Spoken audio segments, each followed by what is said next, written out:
அனைவருக்கும் வணக்கம். நான் உங்கள் டாக்டர் நிஜந்தன் பாண்டியன் சோமியக்காயிலிருந்து.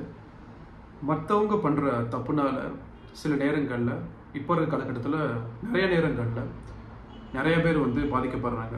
அதில் ஏற்படுற ஒரு முக்கியமான நோயை பற்றி தான் அந்த வீடியோ குறிப்பில் நம்ம பார்க்க போகிறோம். காண்டோயிலோமா அக்குமுலேட்டம், ஜெனிட்டல் வார்ட்ஸ் அப்படின்னு சொல்லலாம். தமிழில் பிறப்புறுப்பில் ஏற்படுற மருக்கள் இல்லை சின்ன சின்ன கட்டிகள் அப்படி கூட இதை நம்ம சொல்லலாம். இது ஒரு நான் கேன்சரஸ் growth, அதாவது கேன்சர் இல்லாத ஒரு கட்டிகள் தான். இது வர்றதுக்கு முக்கிய காரணம் ஹியூமன் பேப்பிலோமா வைரஸ், HPV அப்படின்னு சொல்லுவோம்.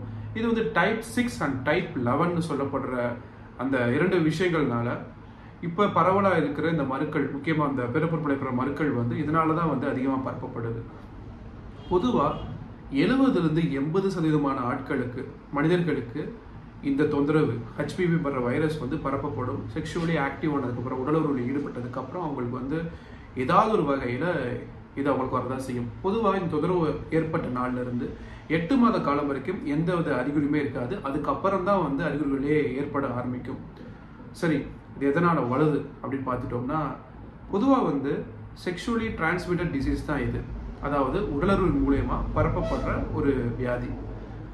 அதுக்கப்புறம் அதிகமான பார்ட்னர்ஸ், அதாவது ஒருவருக்கு மேலே அதிகமான பேருடன் உடலுறவு வச்சுக்கிறவங்களுக்கு இந்த தொந்தரவு வர்றதுக்கு வாய்ப்புகள் இருக்குது. இது உடலுறவு வச்சா மட்டும்தான் வரும் அப்படிங்கிற எந்த கட்டாயமும் கிடையாது. அந்த தொந்தரவு இருக்கிறவங்க கூட நம்ம உறவாடினாலும் சரி, எச்சில் மூலியமாக கூட இது பரவலுக்கு வாய்ப்பு இருக்குது. எல்லாருக்குமே இது அறிகுறிகள் வெளியே காட்டணுங்கிற எந்த வித கட்டாயமே கிடையாது. சில பேருக்கு அறிகுறிகள் இல்லாமல் கூட இருக்கலாம். அறிகுறிகள் இல்லாதவர்கள் அறிகுறி ரொம்ப ஒரு நோய் எதிர்ப்பு சக்தி ரொம்ப குறைவாக இருக்கவங்க கூட உறவாடினாங்க அப்படின்னா அவங்களுக்கு அதிகமான அறிகுறிகள் வர்றதுக்கு வாய்ப்புகள் இருக்க தான் செய்யுது. சரி, இது ஒரு அறிகுறிகள் என்னென்ன அப்படின்னு பார்த்துட்டோம்னா, நான் ஏற்கனவே சொன்ன மாதிரி மருக்கள் ஆண் குறியிலோட தலையில கூட இருக்கலாம், இல்லை பெண்களுக்கு அவங்களோட யோனியில் இருக்கலாம், ஆசன வாயில கூட இந்த மருக்கள் வரலாம். காலிஃப்ளவர் வடிவத்தில் இருக்கும், இல்லை சின்ன பம்பு, ஒரு மேடு மாதிரி கூட அங்கங்கே திட்டா தொந்தரவுகள் வரும். அரிப்புத்தன்மை கொடுக்கும், எரிச்சல் தன்மை கொடுக்கும், சில நேரங்களில் வலியும் ஏற்படும். இது நம்மளுக்கு இதை எப்படி ப்ரிவென்ட் பண்ணலாம் அப்படின்னு பார்த்துக்கிட்டோம்னா, காண்டம் யூசேஜ் பொதுவாக எல்லாருமே சொல்லுவாங்க. ஆனால் அது ஓரளவுக்கு தான் தடுக்குதுன்னு சொல்லிட்டு இது சொல்கிறோம்.